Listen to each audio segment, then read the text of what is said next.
এসো ভাই, তোমাদের একটা গল্প বলি। সময়টা তখন 2019 সাল। তখন করোনার ভয়াবহতায় সবাই ঘরবন্দি। ঠিক ওই সময়টায় আমার এক বন্ধুর কাছ থেকে শুনতে পারি এই গেম সম্পর্কে। অতঃপর গেমটা ইনস্টল করি। প্রথম প্রথম গেমটা খেলতে পারতাম না। তার জন্য যে সবথেকে ভালো গেম খেলতো তার কাছে ফোনটা দিয়ে বলতাম যে আমাকে একটা ভুয়া করে দে। আর তখনকার সময় ভুয়া করলে প্রোফাইলের নিচে শো করতো। আর যার প্রোফাইলের নিচে ভুয়া শো করতো তাকে সবাই প্রো প্লেয়ার মনে করত। তখন ভালো কোনো ডিভাইস ছিল না। মাত্র 2 GB র্যামের একটা ফোনে গেম খেলা শুরু করেছিলাম। মাঝে মাঝে ফোনটা ল্যাগ করত, এতটাই ল্যাগ করত যে ক্যারেক্টার সরানোরা করতে পারতাম না। তারপরও গেমটা আনন্দ নিয়ে খেলতাম।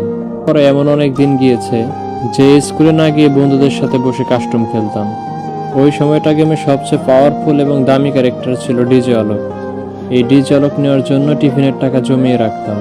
যখন লেভেল আপ পাস নেওয়ার মতো টাকা হলো তখন গেমে সর্বপ্রথম একটা লেভেল আপ পাস নিলাম। তখন গেমে ঢুকলে একটা কথা খুবই শোনা যেত, ডিজে আলোক দে দো। আমি জানি তোমরা অনেকে এই কথাটির সাথে পরিচিত। তখন ওই সময়টা ভালো মতো গ্লোয়াল মারতে পারতাম না, যার জন্য ব্যাগের সব ওয়াল বন্ধুদের দিয়ে দিতাম। তখন গেমটাতে কত আনন্দই না ছিল। আর প্রতি শুক্রবার সবাই মিলে একসাথে গেম খেলতে বসতাম গিল্ডের গ্লোরি পূরণ করার জন্য। আর শনিবার খুব সকালে ঘুম থেকে উঠতাম মেলবক্স থেকে কাস্টম ক্লেম করার জন্য। পরে সবাই আনন্দ নিয়ে দিনভর একটা একটা করে কাস্টম খেলতাম। তখন যদি কোনো কারণে মন খারাপ থাকতো, যদি একটা ভুয়া পেয়ে যেতাম, সাথে সাথে মনটা ভালো হয়ে যেত। ঠোঁটের কোনায় সবসময় একটা মৃদু হাসি থাকতো। আহ, কতই না ভালো ছিল সেই দিনগুলি। এখন আমার কাছে ভালো একটা ডিভাইস আছে, টপ আপ করার জন্য পর্যাপ্ত পরিমাণ টাকাও আছে, কিন্তু গেম খেলার মতো সে আবেগটা আর নেই। এক এক করে সব ওল্ড টিমমেটগুলো গেম ছেড়ে চলে গিয়েছে।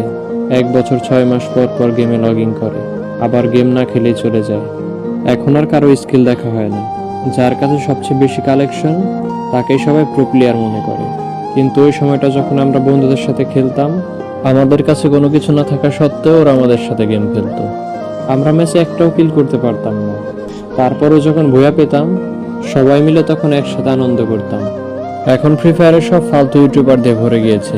সব ওল্ড ইউটিউবার গুলো গেম ছেড়ে চলে গিয়েছে। আমি এখনো সেই 2017 সালে ফ্রি ফায়ার আসবে বলে তার অপেক্ষায় আছি। জানি এই পুরো ভিডিওটা তোমাদের স্ক্রিপ্ট করতে মন চাচ্ছে না। কোনো এক কারণে এই ভিডিওটা তোমাদের দেখতে বাধ্য করছে, কারণ তুমি সেই ওল্ড প্লেয়ার যে কিনা তোমার সবটুকু আবেগ দিয়ে গেমটা খেলতে। হ্যাঁ, তুমি সেই প্লেয়ার যে কিনা 2017 সালের ফ্রি ফায়ারকে এখনো খুব ভালোবাসো। এখনো সেই মিউজিক শুনলে তোমার মন কাঁদে।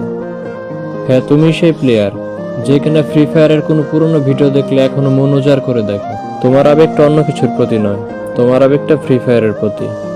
I miss you old Free fire.